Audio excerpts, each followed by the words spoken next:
Star plus के मशहूर show ये रिश्ता क्या कहलाता है में कहानी ने अब एक नया मोड़ ले लिया है। अरमान और अभीरा के सामने अब न सिर्फ एक पति पत्नी के रूप में बल्कि माता पिता के रूप में भी सबसे कठिन परीक्षा है।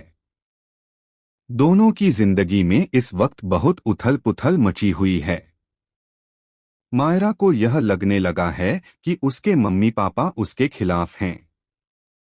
उसे लगता है कि अरमान और अभीरा उसकी भावनाओं को नहीं समझते बल्कि उसे हर बार गलत ठहराते हैं। यही वजह है कि मायरा ने अपने स्कूल के एनुअल डे फंक्शन के बारे में दोनों से कुछ भी नहीं बताया। उसने सोचा कि अगर मम्मी पापा को नहीं बुलाऊंगी तो उन्हें थोड़ा दुख होगा और शायद तब उन्हें एहसास होगा कि उन्होंने मेरे साथ कितना गलत किया है। एनुअल फंक्शन में मायरा ने शानदार परफॉर्म किया और उसे बेस्ट परफॉर्मर का अवार्ड भी मिला। सबने उसकी तारीफ की, लेकिन उसके चेहरे पर खुशी के बजाय एक अजीब सी उदासी थी। उसे अंदर ही अंदर पता था कि यह खुशी अधूरी है, क्योंकि उसके अपने माता पिता उसकी जीत के गवाह नहीं बन पाए। जब मायरा घर लौटी तो माहौल बहुत भारी था। अरमान चुप थे, लेकिन उनके चेहरे पर दर्द साफ झलक रहा था। उन्होंने धीरे से कहा, मायरा, हमें तुम्हारी हर बात समझने की कोशिश की है, लेकिन क्या तुमने कभी सोचा कि हम भी इंसान हैं, हमारी भी भावनाएं हैं? मायरा कुछ नहीं बोली। उसने बस नजरें झुका लीं। तभी अभीरा ने बीच में कहा, अरमान, मायरा अभी बहुत छोटी है। वो नहीं समझ सकती कि कौन सही है और कौन गलत। उसे इस वक्त हमारी डांट नहीं बल्कि हमारे प्यार की जरूरत है। अरमान ने गुस्से और दर्द के बीच कहा, प्यार?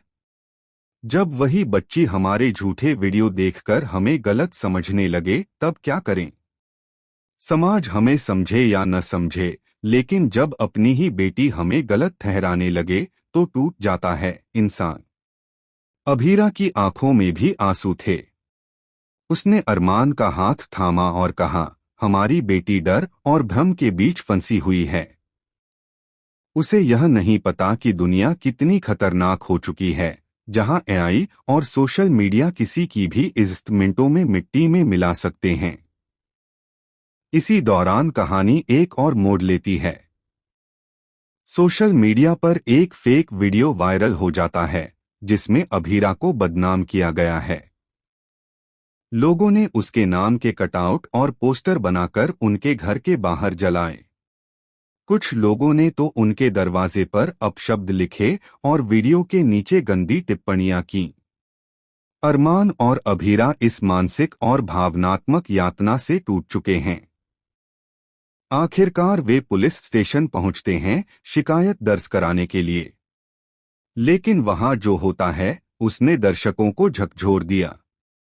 पुलिस स्टेशन में एक कांस्टेबल, जो खुद को बहुत समझदार समझता था, ने अभीरा से बदतमीजी से बात की। उसने कहा, मैडम, अगर इतना सब कुछ वायरल हो रहा है तो कुछ तो सच्चाई होगी। बिना आग के धुआं नहीं उठता। यह सुनते ही अरमान का खून खौल उठा। उसने गुस्से से कहा, आप लोग कानून की रक्षा करते हैं या चरित्र पर सवाल उठाते हैं? मेरी पत्नी निर्दोष है और अगर आप अपनी जुबान नहीं संभालेंगे तो मैं आपको सस्पेंड करवाने से भी नहीं हिचकूंगा। अभीरा ने रोते हुए कहा, समाज कितना भी आगे बढ़ जाए, लेकिन हर बार औरत पर ही सवाल क्यों उठता है? जब कोई पुरुष झूठा साबित होता है तो उसे भूल जाया जाता है, लेकिन जब किसी औरत के बारे में झूठ फैलाया जाता है तो उसे सजा भुगतनी पड़ती है, भले ही उसने कुछ किया हो या नहीं। उसके शब्दों ने पूरे पुलिस स्टेशन का माहौल बदल दिया। कुछ अधिकारी शर